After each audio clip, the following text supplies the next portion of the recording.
Hello everybody, Eric's Secondary Machine. Today I'm out in the shop. I just finished turning up this backing plate for this 8-inch chuck, which is just a huge chuck for this little lathe here. But I need an 8-inch chuck with the reverse jaws so that I'm gonna order up a 6-inch piece of cast iron to make a 6-inch riser to give me some more room on this mill here. This mill really needs that extra room. If you look at the clousing, it's got vertical clearance for days, and a lot of it is because it's got like this extra little bit of a riser here. I think they sold them without that part on there, maybe. I could be wrong about that, but either way, the point is, on most machines, you can never get enough vertical clearance, especially on like a benchtop mill. This mill has forever and a day room, and so that's the one thing I want over here, because, you know, if I try to put, let's see, where is it? I've got a new chuck that I purchased just for this mill. It's funny. Oh, here it is. I still haven't even gotten to use this. By the time this is up in there, literally, you can see where the knee is at the bottom right now. With this in there, like, you get like no clearance at all. Like, literally, you can't even put a drill bit in this because there's so little room. And so, anyhow, in order to make the riser, there's always a project before the project, right? I had to have a chuck big enough to hold that piece of cast iron. And so 8-inch chuck it is. I really like this little Vevor 5-inch.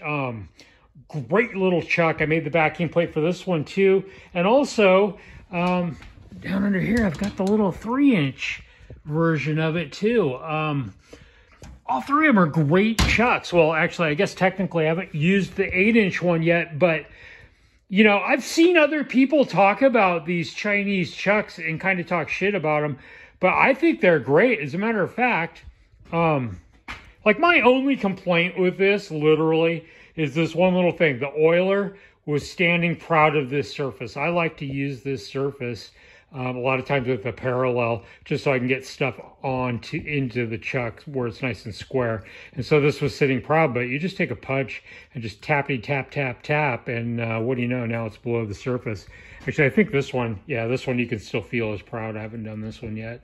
But that would be literally my only complaint about these chucks, is that. And what I've seen people complain about in the past is that they say that they'll have garbage in them. Actually, I guess I can't show you because the back is on this. But I've had the plastic back off of this, and there's not a single chip inside of that. It's absolutely perfect. There's no lubrication, though, either. So I still, I'll end up putting a light coating of grease or something up in there. But, man, these Vevor chucks are great, man. A lot for the money. And I just discovered that they actually...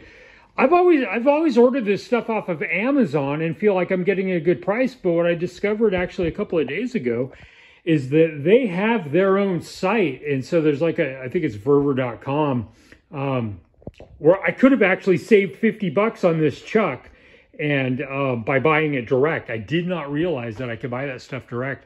And actually, how I found that out was my powder coating machine out in the other shop kind of took a dump on me, and they actually offered that same machine, and so I'm buying one from them. It's actually on the way for about $200 less than what I paid for the one that I've got now that kind of crapped out. But it's been such a good machine for the last 3 years that, you know, I just order another one. So anyway, yeah, 8-inch chuck with that big piece of metal sticking out here. I'll definitely be turning as slow as I can possibly go, like trying to conserve my bearings. I don't want to put them under a whole bunch of weight and a whole bunch of really fast spin.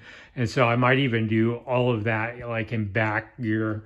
But anyway, that is what I'm working on, is trying to get this done so that this machine will be usable, so that I can turn around and actually sell off the clousing. I would really like to get some of that money back into my pocket. And so that's going to be for sale as soon as the riser is done for this, so that it's actually somewhat usable. Because currently, you know, like I still need to, I'm waiting on some transfer screws, some M10 transfer screws, so that I can transfer drill and tap this and mount it onto the chuck. But like all of those operations, I wouldn't, if I didn't have the clousing, I wouldn't be able to do those operations currently, because it's just not, you know, maybe without this on here, maybe I would squeak by, but probably, actually, no, I know I couldn't. There's no way I could do those operations with this machine. So glad I've got the other mill.